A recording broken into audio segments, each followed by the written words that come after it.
We're going to start out in 1984 with The Initiation. Um, Summary for this film: an amnesiac. Is that the Yep. right word? Yeah. An amnesiac. Oh god, it's a fucked up word. Sorority member who has been plagued by a recurring nightmare is stalked alongside other co-eds by a killer in a deserted department store where they are completing a hazing ritual. Directed by Larry Stewart and Peter Crane, both mainly worked in TV throughout the 70s and 80s. Written by Charles Pratt Jr., who was mostly a soap opera writer. Jason, do you have any information? Yeah, tagline. They pledge themselves to be young, stay young, and die young. Distributed by New World Pictures, and I think most recently out on Blu-ray through Aero in 2016. A couple cast highlights here. You got Vera Miles, who plays Frances Fairchild. She was in Psycho and Psycho 2. The always wonderful Clu Gulager, is that how you say his name? I believe so. He plays Dwight Fairchild. He's been in a lot of stuff, but you know him from Return of the Living Dead. Um, Bert. huh? Bert. Bert, yeah. Yep. And then you have Daphne Zuniga, who plays Kelly Fairchild. You'll know her from Spaceballs. And what else was she in? She was in Was she another in horror movie. Melrose Place? Yep. Storm to Drip Blood. Oh, she was in Melrose Place, but she was in some other horror movie that in a smaller part. I can't remember what it Ru- was. The Storm Drip uh, Blood. I forget which part. Oh, that's it. oh, okay. Um, I'll tell you what, man. The way they open this up with these credits, every time I see something like this, I always think that is a huge, bold fuck you to anyone watching the movie. It's just white text on black background for like 2 fucking minutes, droning hum just behind it. I don't know why you would do this to any. Shorten them up. I didn't Shorten them notice up. that. Yeah, well, you were probably doing something Maybe I else, was fucking doing with your something. phone, yeah, Yeah. getting a drink, whatever. There's plenty of time to go take a shit, anything you want during this time. Um, but I never understood why anybody would want to join a fraternity or a sorority. Uh, I don't assume you guys. Did you guys go to college? John, you went to college. You didn't like do the frat thing or anything, right? Nah, nah, nah. I went to a technical college. It didn't Yeah, have that. We made up our own. it just seems like they're populated with like the worst kind of people, and I don't know why you would go through all this shit just to hang out with these terrible assholes. But whatever. Everybody lives a different life, but I think I've said this before, but anytime a movie goes to a mental asylum or a sanitarium, I fucking love it. So this one they go to, and this is just populated with weirdos. It takes full advantage of the situation in the brief amount of time that they're at this asylum in the beginning. I just like that a lot.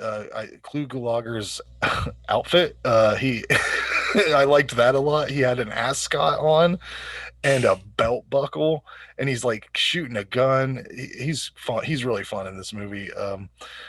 I don't. I think he must have brought those clothes from home because I don't think a wardrobe department would put that look together for him. I don't know. Um, there's this character that stood out to me. She wasn't in anything else, but she's like I don't know. The guy's like is he a scientist or professor? What's the guy that has the dream machines or whatever? I think he's just a professor. Oh, Yeah. he's a TA. I actually. Oh, okay. He has a lot of leeway. They let him do a lot of shit. But he has this assistant whose name's Heidi. Do you remember her? She's Oh like this yeah. red. She looked familiar to me, so I'm like looking her up. I couldn't find anything I've seen her in, and I realized it's because she looks so much like Terry from The Gate, and I'm like, oh, that's what it is. She looks like his older sister or something, Yeah.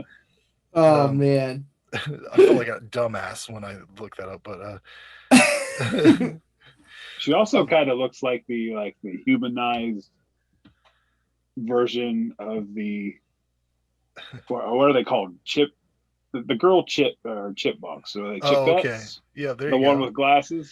there you Yeah, go. that kind of looks like the humanized version of Yeah, her. that's it's probably a mix of those two things. Her name Um, Jeanette, I think. what's that? Jeanette? The female chipmunk. I think her name is Jeanette. Oh, I don't know. you know what? That's a deep cut. Yeah, It's a I don't deep know. cut. Uh, I don't get think on I could name all the. Oh yeah, Alvin Simon Theodore shit, just because of the song. Yeah. I was like, I don't even think I could name them, but yeah, I sure can. I know all their names from the slash fiction, but that's just me. Um, could you imagine? There's a point in this movie where Kelly hears her father tell another woman over the phone, "I love you" and shit, and like realizes that uh, he's cheating on her mom. Wouldn't that fucking blow your mind? Whenever I saw it, I was like, if I was at her age, like a teenager, and heard my dad like heard him doing that with some other woman, it'd fuck me up, man. I'd probably, I don't know. I don't know. I'd be depressed for weeks after that. Yeah, that's definitely messed up. Yeah. Um, it's pretty funny to me that the most there's several different ways this guy kills people, but mostly it's well, it's not a guy, spoiler alert, but it's a little garden hand rake. What is that? Is that what it's called? A hand rake? Yeah, it Think looks so. like it. Looks It's like a little funny. hand Get you in pitchfork. Get you right in the throat. Little pitchfork. I really liked there's three like major sequences in this. And this second one's a party, 80s party. Great section. There's a band called Refugee that's playing there. They kick ass. They're like I don't know, kind of punky a little bit, but I enjoyed that. It's just a dumb, fun 80s party. A lot of cool, well, not cool, but fun characters. I don't know if is it supposed to be Halloween or is it just a costume party? Uh, It was a come as your deepest desires or something, or like repress. It was a psychology Yeah. thing. I get it. Okay. Did any of you guys think that you could pick up on like the soap opera writing? Like the guy that wrote it was like mostly soap opera. Like I don't know if it was that I read that before watching it, but The whole writing's a little weird.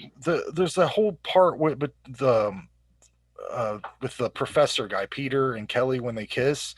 Oh it's yeah. it's so sickeningly sweet and cheesy, Oh like yeah, and the music swells up and it's like a fucking soap opera, man. made you That feel makes sense things, then. didn't it?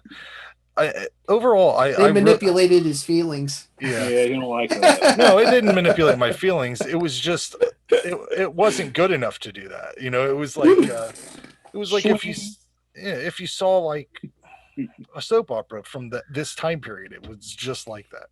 But this is a fairly good movie. There's only a couple things I have issues with, and when she gets hypnotized and starts talking like a little girl, that is so fucking cringy. I mean, it is rough stuff.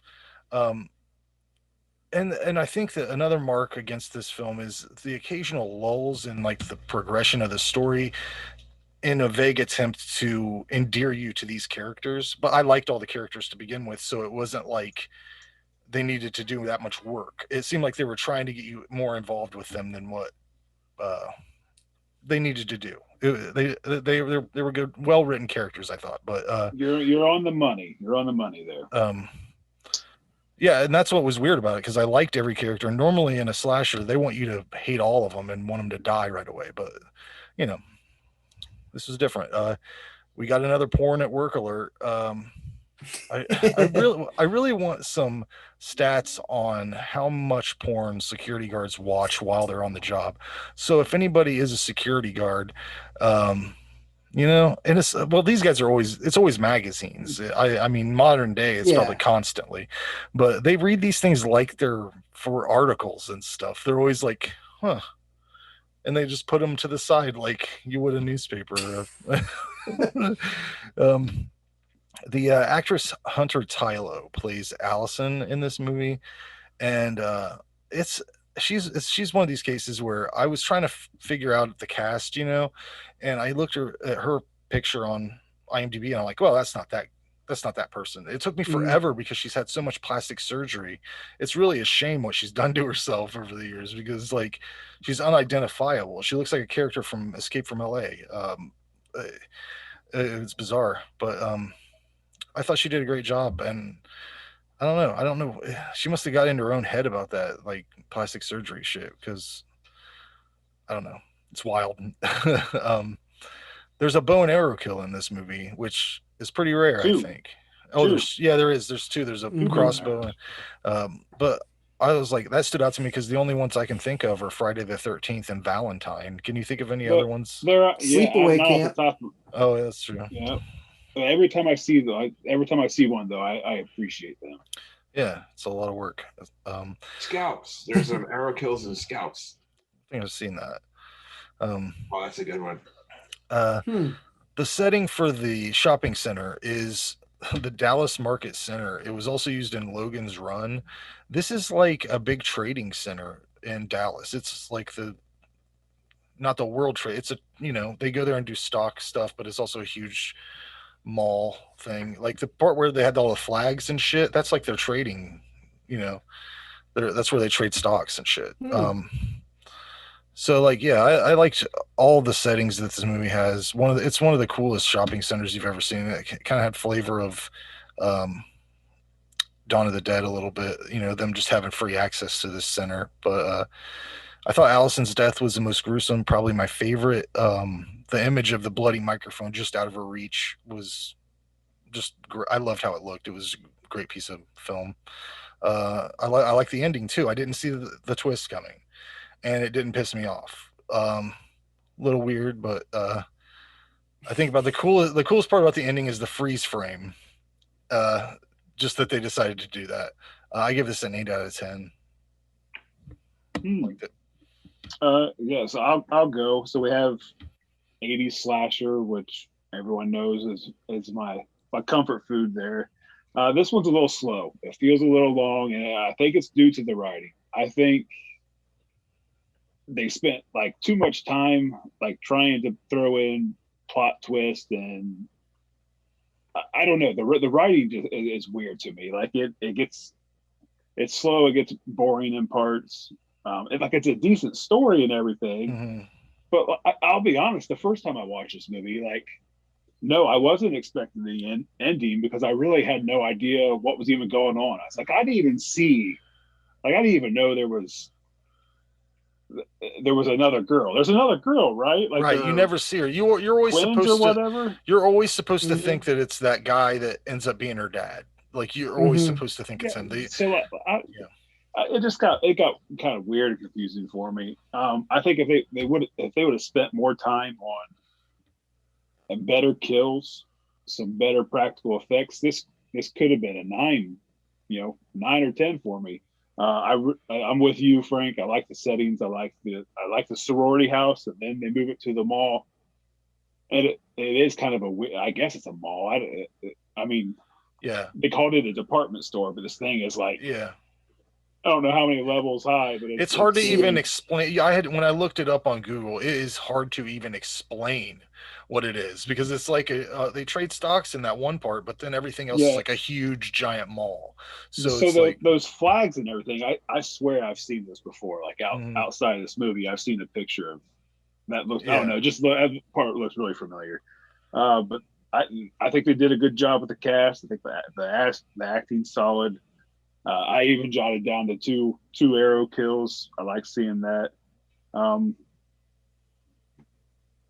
I don't know. The writing was weird, and then the kills weren't that great. And like, I don't know what they killed. Like four people with that little garden tool. yeah. Like before Yeah. they even like changed anything. So Hmm. I don't know. It's still a good movie. I like it. I have the Aero Blu-ray. I give it a 7. All right. I whenever this came out for Arrow, I was still reviewing their Blu-rays, so I got sent this and I'd never seen it before. Always been intrigued by the video box art, the melting candle Yeah, it does. lady. It gives It makes me laugh every time I see. I'm like, oh, this guy's right, making candles that look like women, or he's right. making. I just thought it was cool. I always liked it. Yeah. And it always made me think like, all right, this is gonna be some like satanic cult shit, and I was Mm. so ready for it. And when it turned out not to be, I was kind of disappointed, you know. But because that's how I read that thing. None of this evil twin No. slasher stuff. You know what I'm saying? That's not how it was advertised to me. Um, the It's like blood rage mixed with chopping mall. Yeah. It's like a Yeah. mashup of those. Yep. Pretty much.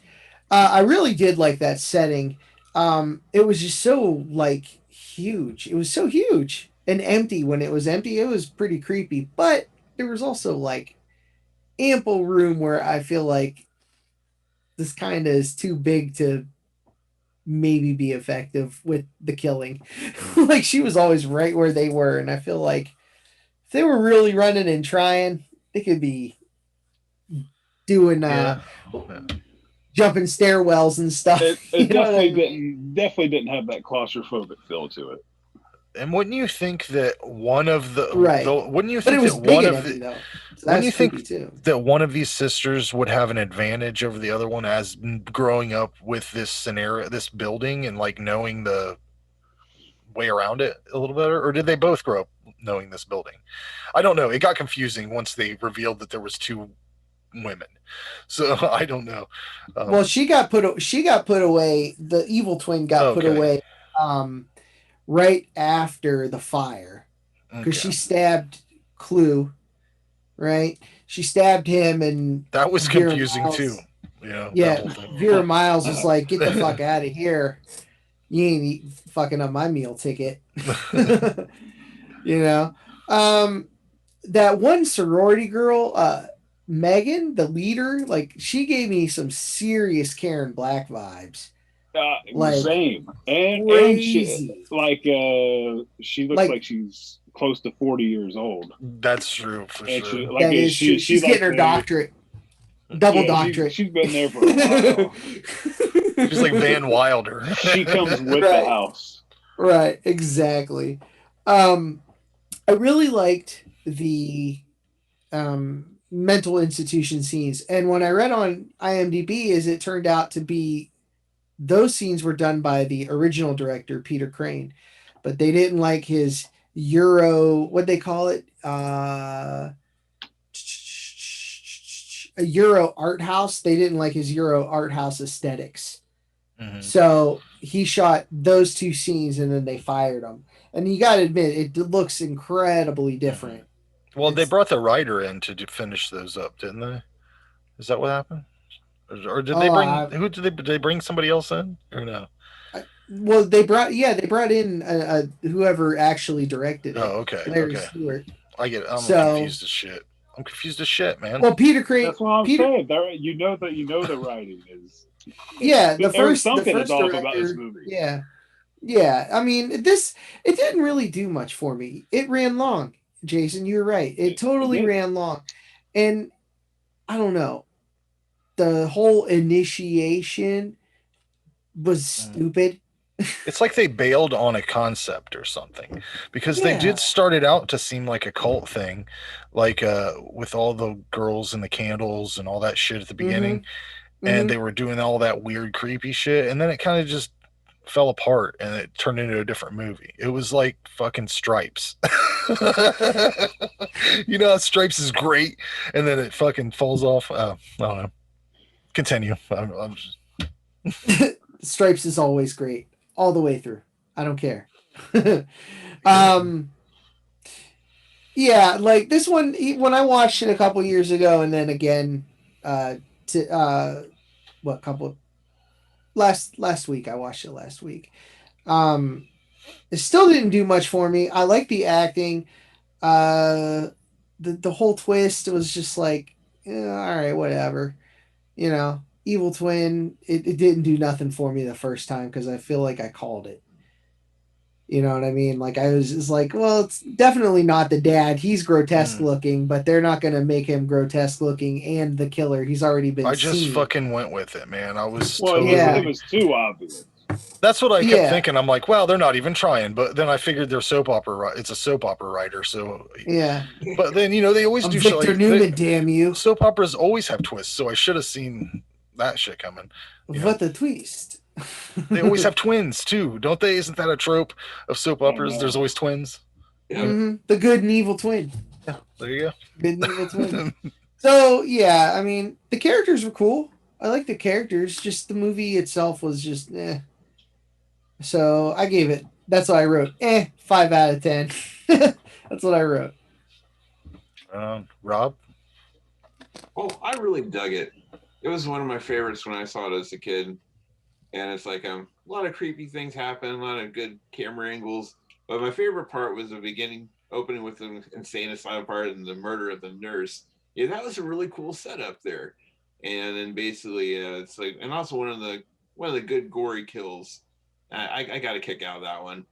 And the first time I saw it, the twin thing, just kind of caught me completely by surprise. I was like, "That's fantastic!" And some strange reason, the evil version of her seemed hotter to me, even though they're That's always the case. Her That's hair always is a the bit, case. bit more let down and I flowing. can fix her.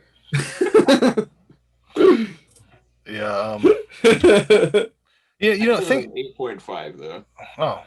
All right. So I didn't see this until the Aero release. So I didn't see this till later in life. This So, was the first time for me Right. too. yeah. So watching it back, when I was younger, that could be a game changer. That could have been different. Yeah. Oh, definitely. But could you imagine how much better the movie would have been if they would have let you know there were twins and then followed both of them? Like she's doing the initiation for college, the other one breaks out, and they show you that happening and she could have had a body count building up. It would have been like Halloween kind of, but in a different way. I don't know. Whatever. Kind of similar to the movie Nightmare, where same deal. The kid traumatized by the parent doing something sexual and attempts to kill the other person, and then grows up so crazy. And Yeah, that's the third time we've seen something like that that I can recall, because that's how, like I said, Christmas Evil starts out like that too. I'm sure there's more, but